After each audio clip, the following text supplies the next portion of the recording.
Hey there, Ron Sullivan, your online hitting consultant. This 7-year-old just finished top hand arm therapy.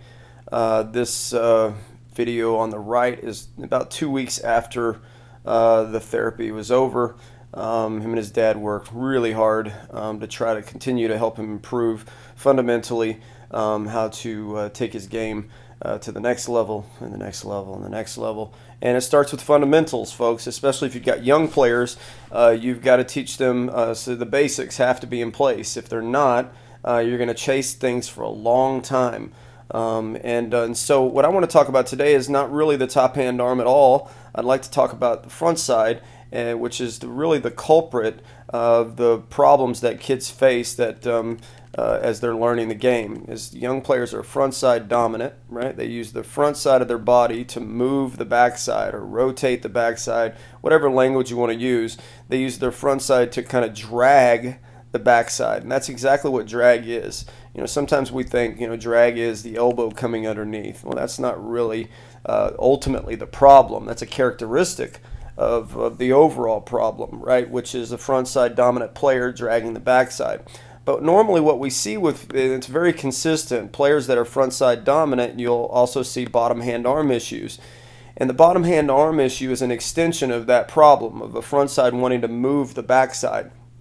So all of the front side, or I'm sorry, the bottom hand arm is an extension of that front side, and so therefore whatever it's not going to gain ground, or it's not going to be very efficient. It's just helping the overall goal. What is the goal? To drag the bat from behind. And so that extra extension that they get on the front arm is obviously a product of that. Now, the word of caution that I would give to a lot of you, that I know that some of you would see the front arm and say, oh, we got to do something with that.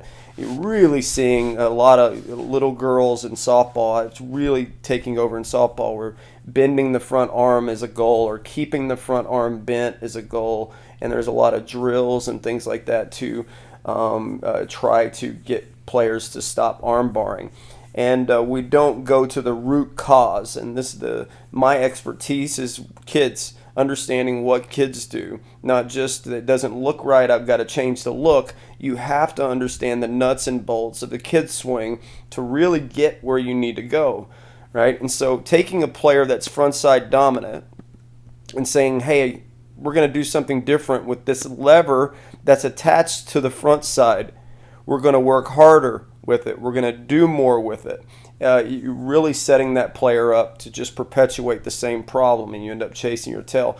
And in fact, the next level to the same ideas of, hey, you're going to do this with your front arm. These guys always will follow this up with a contact drill, where you can now exercise that look going just into contact.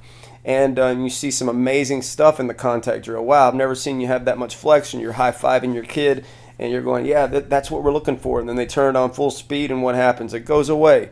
And the reason why it goes away is because the player is front side dominant, right? If you take a lever that's attached to the front side and you don't get rid of the problem, the main fundamental problem, that they want to move the bat with the front side of their body, you will chase and chase and chase and chase, right? So if you look over here on the right, this was, literally the top hand arm therapy is 2 weeks.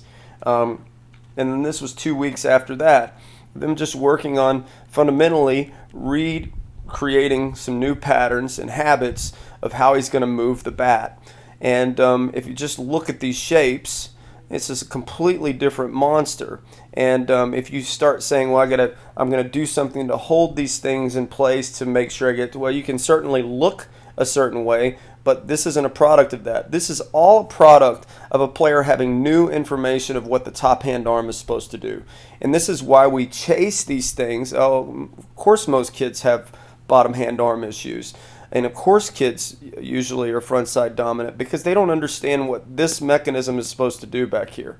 The more you focus on giving the player the right information with that mechanism, then you start seeing a lot of things fall into place. These shapes are not just a product of I'm going to intentionally lift my arm, I'm going to create height with my front elbow or anything like that. This is a response to something very fundamental to the game. What's the top hand arm trying to do? Well, it better get straight behind wherever it's going, or you're not going to put the good part of the bat on the ball, right? And so, there couldn't be more proof of, here's just a fact. As you're working with your player and you're trying to figure out, oh man, what's going on? If you're trying to figure out, does my player use their top hand arm right?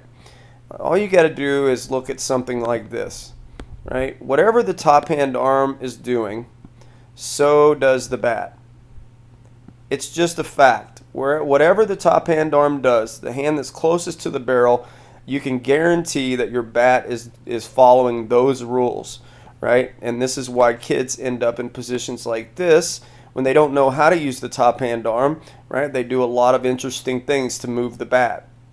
And when you understand what this mechanism does, it's not a fix. It's not a now you're ready for the pros, but it's fundamental. You have to understand what this mechanism does. And when you do, you take a player that's front side dominant, right? And you completely, you change their mind, right? And that, hey, we're not going to drag the bat with our front side anymore. We're going to make sure that our backside is going to dictate where our front side goes. And that's extremely important if you want to be able to make adjustments in this game.